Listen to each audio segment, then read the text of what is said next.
کچھ بھی پڑھ لو، کچھ بھی کر لو. ہاں یہ بات جو ہے نا کنویں کا مینک واق واقع کنویں کی طرف جاتا ہے. میری جو ہے نا آپ نے لاسوال سمندر بننا ہے. اگر آپ نے اس حقیقت کو مانا ہے تو اس تو تمام حروفوں کو تیاگنا پڑے گا، تمام نمبروں کو چھوڑنا پڑے گا، تمام گنتیوں کو چھوڑنا پڑے گا، تمام ہر چیز کو چھوڑنا پڑے گا، ہر چیز کو اور ایسی چیز کو ڈھونڈنا پڑے گا جسے آپ دھیان اتیت کہتے ہو، کہ اپنے دھیان کو بھی ختم کرنا پڑے گا. آپ نے یہی سمجھنا پڑے گا کہ میں کچھ نہیں، جو کچھ ہے وہی ہے. پھر آپ کو اس خیال میں جانا پڑے گا. پھر یہ حروف جو ہے یہ بھی ایک پاسیتی پرواز بھی ایسا ہی ہے، یہ اپنے جہانوں تک لے کے جاتے ہیں. اپنے ان کا ایک ایریا ہے، ان کا اثر ہے، اثر ہے. کوئی ایسا حرف ہے ہی نہیں جس میں اثر. حروف مقطعات جو پڑھ کے جو کہو وہ کام ہوتا ہے، وہ ایک حد تک ہے، ایک لیکن اگر آپ اس علم کو ڈھونڈیں گے مجھے اللہ کی ذات مل جائے یا خدا مل جائے، تو پھر یہ کسی بھی حروف میں طاقت نہیں ہے کہ آپ کو وہاں تک لے جا سکے. یعنی کسی میں وہ یہ طاقت نہیں ہے. بس آپ کو تلاش کرنی پڑے گی، تلاش اور سب سے پہلے خود میں ڈھونڈنا پڑے گا. اور صرف آپ کو نہیں، ہر انسان کو، ہر انسان اس بات سے پہلے عکس اول کو ڈھونڈو، اس نور کو ڈھونڈو، پھر حروف کی طرف ہم آئیں گے. پھر ہم کیونکہ لفظ بعد میں بنے ہیں، جیسے گنتیاں بھی بعد میں بنی ہیں، ہر چیز بعد میں بنی ہے. جو اللہ تعالیٰ کی تعداد سے پہلے تھی. اللہ تعالیٰ خیال کریں. ایسے قرآن پاک کی آیات ہے جو اس میں لکھا ہے وہ بھی آپ کے، وہ بھی وہی آپ کے. بائبل بھی تھی، توریت بھی تھی، ہر چیز تھی، پر کتابیں بھی بعد میں اتری ہیں. اللہ تعالیٰ کی ذات ان سب سے پہلے وہی تھی.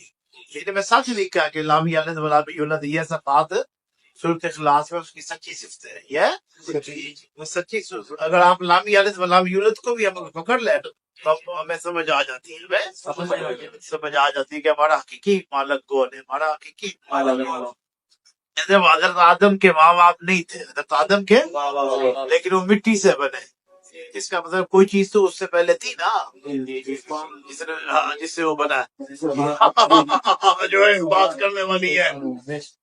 ہم نے اس چیز کو حاصل کرنا ہے جو ان تمام علوم سے باہر ہے، جو تمام نہ وہ شریعت میں، نہ وہ طریقت میں، نہ وہ حقیقت میں، نہ وہ معرفت میں، نہ وہ فقر اس کے قریب ہے. ان سب چیزوں کو چھوڑنا پڑے گا، سب چیزوں کو اس اصل کی طرف جانا پڑے گا.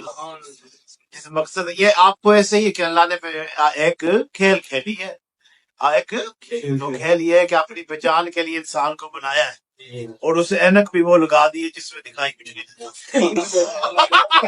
نہیں معاف کیجیے گا. جو اینک کا چشمہ ہے نا وہ اتارنا پڑے گا. اس کے ہاتھوں کا بھی ذکر ہے، ید اللہ فوق ایدی ہے.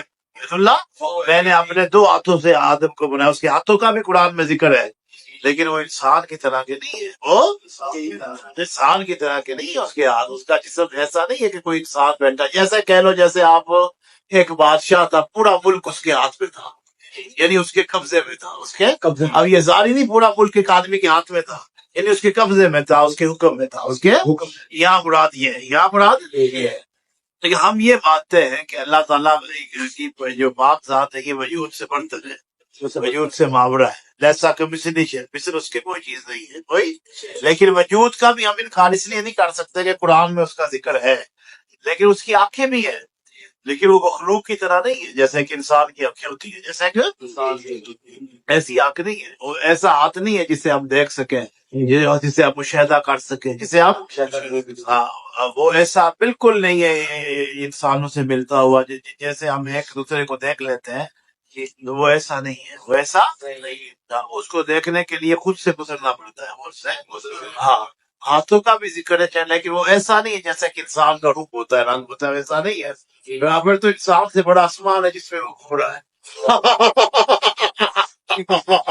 یہی بات ہے نا.